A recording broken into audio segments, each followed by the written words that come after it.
Olha, eu nunca imaginei que meu próprio pai seria capaz de me bater na cara na frente de toda a família e me expulsar de casa gritando: "Some da minha casa!"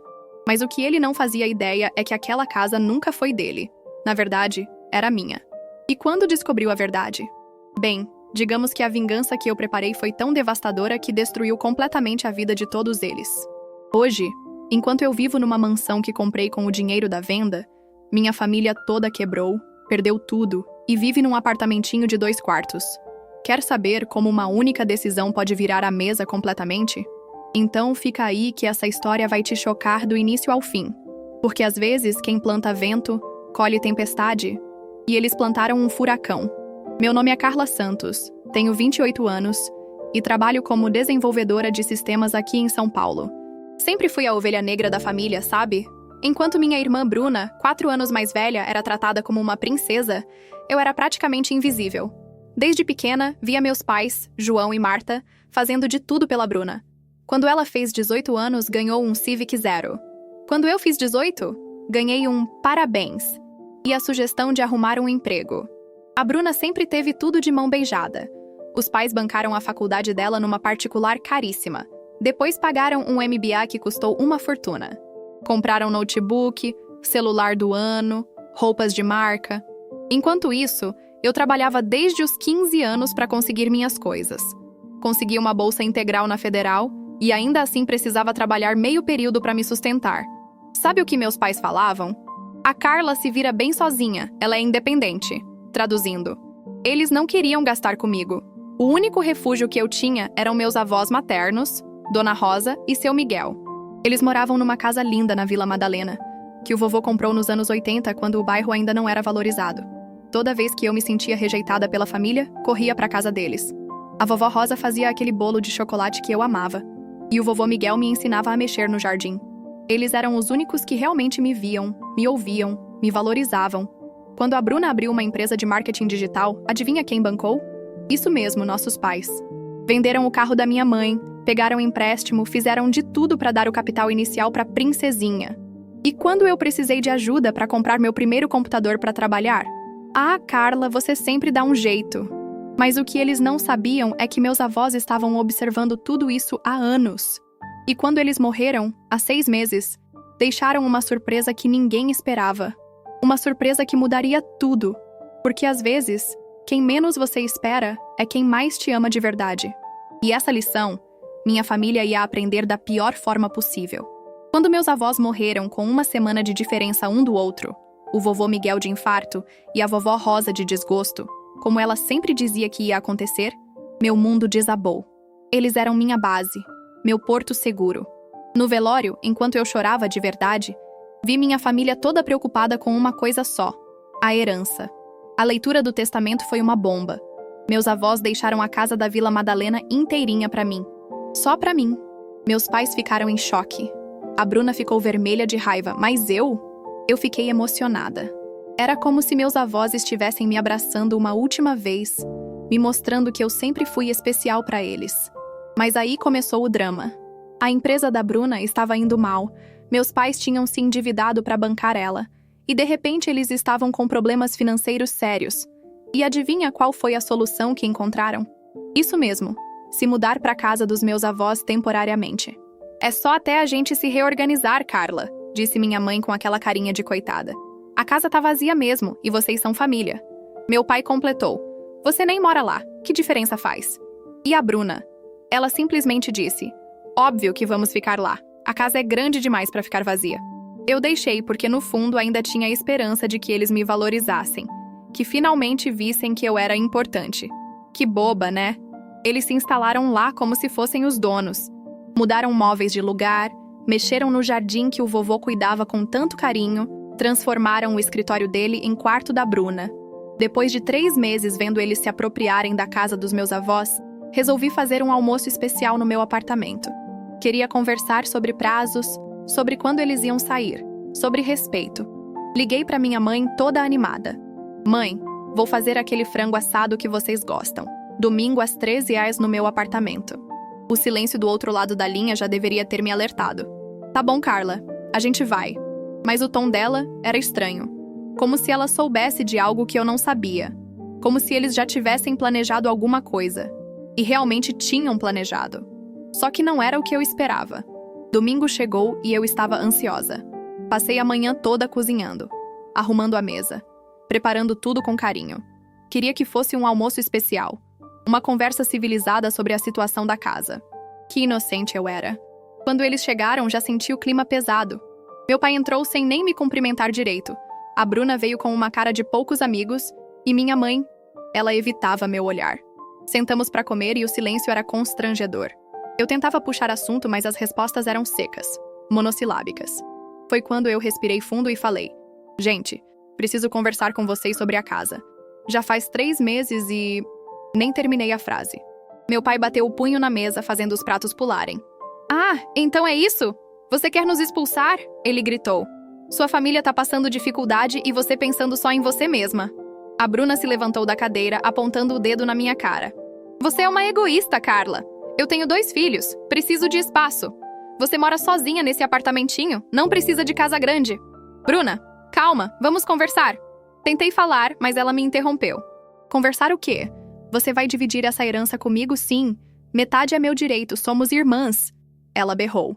Minha mãe finalmente falou. Mas para me apoiar? Claro que não. Carla, seja razoável. A Bruna tem razão. Vocês são irmãs. Seus avós iam querer que vocês dividissem tudo. Meus avós deixaram a casa para mim. Respondi firme. Está no testamento. Se quisessem dividir, teriam dividido. Foi aí que meu pai explodiu de vez. Levantou da cadeira como um louco. Veio na minha direção e... pá! Uma tapa no meu rosto que ecoou pelo apartamento todo. Eu fiquei em choque. Mão no rosto. Sem acreditar no que tinha acontecido. Sua ingrata! Depois de tudo que fizemos por você! Ele gritou, me agarrando pelo braço e me empurrando em direção à porta. Some da minha casa! Você não é mais filha minha! Ele literalmente me empurrou para fora do meu próprio apartamento. Eu fiquei no corredor, ainda em choque, ouvindo ele gritar lá dentro. Vamos embora! Não quero mais ver a cara dessa egoísta! E minha mãe, minha irmã, saíram de cabeça baixa sem dizer uma palavra. Nenhuma delas me defendeu. Nenhuma. Mas sabe o que mais me doeu? Não foi a tapa. Foi ele gritar some da minha casa sem saber que estava falando da casa que... Bem, vocês vão descobrir. Depois daquele episódio humilhante, passei 3 dias chorando no meu apartamento. Meu rosto ainda estava roxo da tapa que meu pai me deu. Mas no 4º dia, a tristeza virou raiva. Uma raiva que eu nunca tinha sentido na vida. Como eles podiam me tratar assim? Como meu próprio pai podia me bater e me expulsar? Foi quando lembrei de uma coisa que minha avó Rosa sempre dizia. Carla, minha filha, quando alguém te fizer mal, não chore. Haja. E foi exatamente isso que resolvi fazer. Procurei a doutora Fernanda Oliveira, uma advogada especialista em direito sucessório que uma amiga me indicou. Quando contei a situação para ela, seus olhos brilharam de uma forma que me deu esperança. Carla, me deixe investigar algumas coisas sobre essa casa, ela disse. Preciso de uns dias para fazer uma pesquisa completa. Uma semana depois, ela me ligou pedindo para eu ir ao escritório dela urgentemente. Quando cheguei, ela estava com uma pilha de documentos na mesa e um sorriso que me arrepiou toda. Senta aí, querida, porque o que eu vou te contar vai mudar sua vida, ela começou. Primeiro, você sabe quanto vale a casa dos seus avós hoje? Sei lá, uns 300, 400 mil?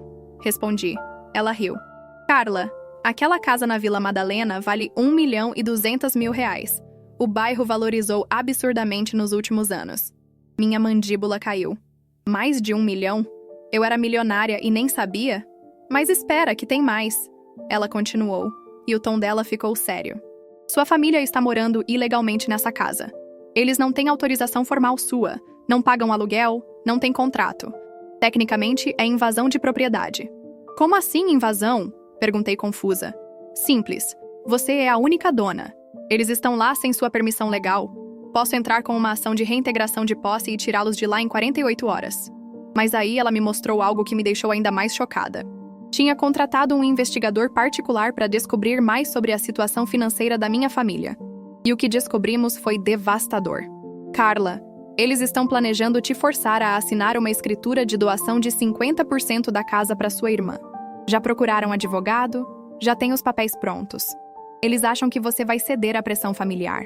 Meu sangue gelou. Eles não estavam só morando na minha casa. Eles estavam planejando me roubar. E tem mais uma coisa, ela disse, me entregando outro documento. Sua irmã usou a casa como garantia para um empréstimo de R$200 mil para o negócio dela, sem sua autorização. Naquele momento, tudo ficou claro. A agressão, a expulsão, tudo fazia parte de um plano. Eles queriam me humilhar, me quebrar emocionalmente, para depois eu aceitar qualquer migalha que eles oferecessem. Mas eles subestimaram uma coisa. Eu sou neta da Dona Rosa. E ela não criou nenhuma boba. Saí do escritório da doutora Fernanda com uma sensação que nunca tinha experimentado antes. Poder. Poder real. Pela primeira vez na vida, eu tinha todas as cartas na mão. E sabe o que mais? Eu ia jogar cada uma delas. Doutora, eu quero vender a casa. Falei com uma frieza que me surpreendeu. Quero vender rápido e pelo melhor preço possível. Ela sorriu. Já imaginava que você ia falar isso. Tenho um cliente, a família Silva, que está procurando uma casa exatamente naquela região há meses. Eles podem pagar à vista. Em 2 semanas, tudo estava resolvido. A família Silva ofereceu R$950 mil, à vista, sem financiamento. Assinamos o contrato numa quinta-feira. Eles iam tomar posse na segunda-feira seguinte. Mas eu queria que minha família descobrisse de uma forma especial. Queria ver a cara deles quando percebessem que tinham perdido tudo. Então bolei um plano que até hoje me dá arrepios de satisfação. Comprei um envelope pardo bem bonito, daqueles de escritório. Dentro coloquei 3 documentos. Uma cópia autenticada do testamento dos meus avós, o contrato de venda assinado com a família Silva e uma notificação de despejo com prazo de 48 horas. Tudo preparado pela doutora Fernanda. Escrevi uma cartinha bem simples.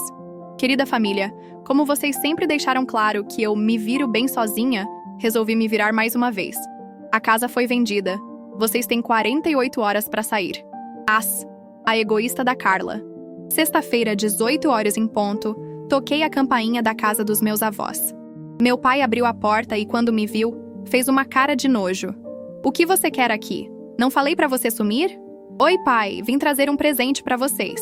Falei com o maior sorriso do mundo, entregando o envelope. Podem abrir na frente de todo mundo. É uma surpresa. Ele pegou o envelope desconfiado. Chamou minha mãe e a Bruna. Os 3 se juntaram na sala. A mesma sala onde meus avós assistiam TV todo domingo.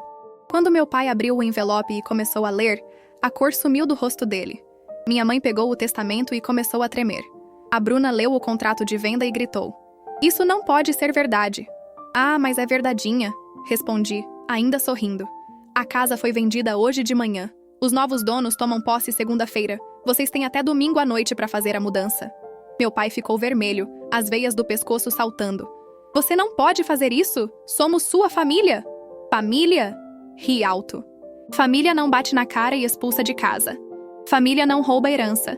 Família não usa a casa dos outros como garantia de empréstimo sem autorização. A cara de choque da Bruna quando mencionei o empréstimo foi impagável. Ah, vocês acham que eu não sabia? Sei de tudo. Inclusive do plano de vocês para me forçar a doar metade da casa. Saí de lá com eles gritando, chorando, me xingando. Mas sabe o que eu senti? Alívio. Finalmente, depois de 28 anos, eu tinha dado o troco.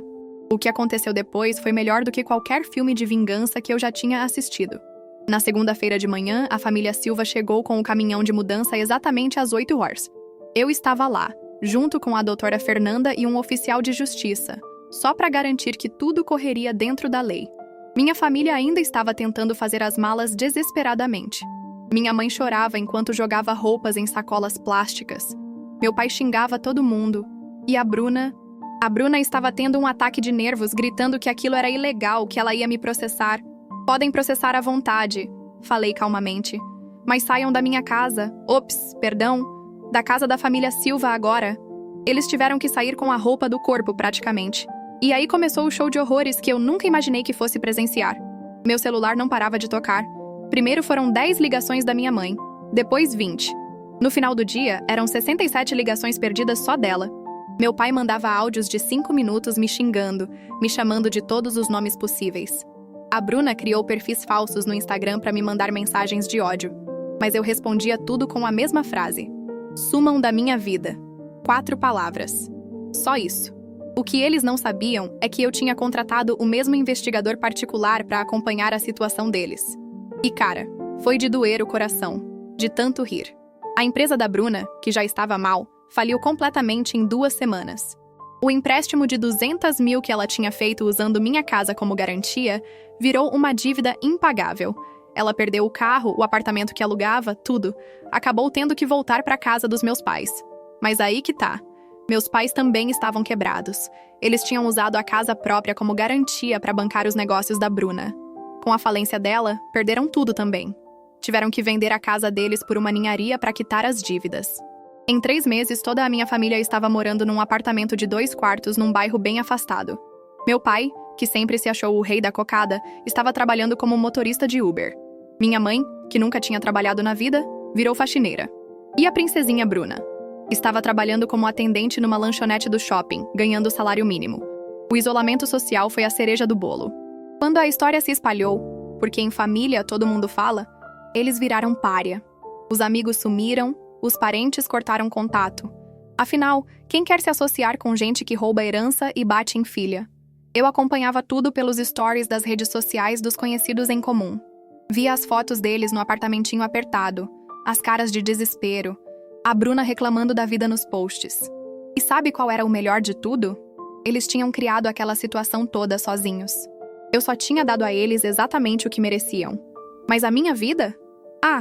A minha vida estava só começando. Enquanto minha família desmoronava, eu estava construindo o melhor capítulo da minha vida. Com os 950 mil da venda, comprei uma casa linda em Alphaville, com 3 quartos, piscina e um escritório dos sonhos. Mas o melhor investimento que fiz foi em mim mesma. Abri minha própria empresa de tecnologia, a Code Kids, focada em desenvolvimento de aplicativos educacionais para crianças. Lembra que eu sempre fui boa em me virar sozinha? Pois então, canalizei toda aquela experiência de superação para criar algo revolucionário. O primeiro app que lancei ensina programação para crianças de 6 a 12 anos através de jogos. Em 6 meses, tinha mais de 100 mil downloads. Em 1 ano, fechei parcerias com escolas particulares de São Paulo inteiro. Hoje, 2 anos depois, minha empresa vale mais de 2 milhões de reais e eu emprego 15 pessoas. Sabe o que mais me emociona? A família Silva, que comprou a casa dos meus avós, cuida do jardim exatamente como o vovô Miguel fazia. Eles me mandam fotos das flores que plantaram, das reformas que fizeram com carinho. A casa está viva de novo, cheia de amor e risadas de crianças. É como se meus avós estivessem sorrindo lá do céu. 3 meses atrás, encontrei minha mãe por acaso no supermercado. Ela estava com o uniforme de faxineira, comprando produtos da marca mais barata. Quando me viu, começou a chorar e veio na minha direção. Carla, minha filha, me perdoa. A gente errou muito. Você pode nos ajudar? A Bruna está com depressão. Seu pai teve um infarto do coração. Eu olhei para ela, senti uma pontada no peito, mas aí lembrei da tapa no meu rosto, do empurrão, do some da minha casa. Lembrei de anos sendo tratada como lixo enquanto a Bruna era tratada como rainha. Mãe, falei calmamente, vocês me ensinaram que eu me viro bem sozinha.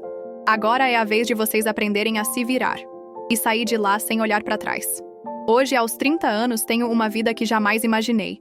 Viajo o mundo apresentando meus apps em congressos de tecnologia, tenho um namorado incrível que conheci numa conferência em Barcelona e construí uma família escolhida com amigos que me valorizam de verdade. Aprendi que família não é quem divide seu sangue, mas quem respeita suas conquistas, celebra suas vitórias e te apoia nos momentos difíceis.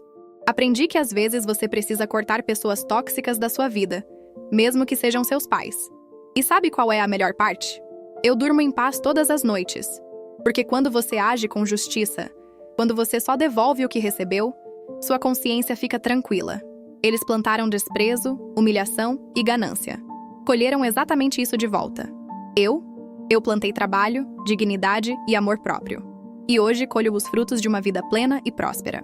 Como dizia minha vovó Rosa, quem planta vento colhe tempestade. Eles plantaram um furacão,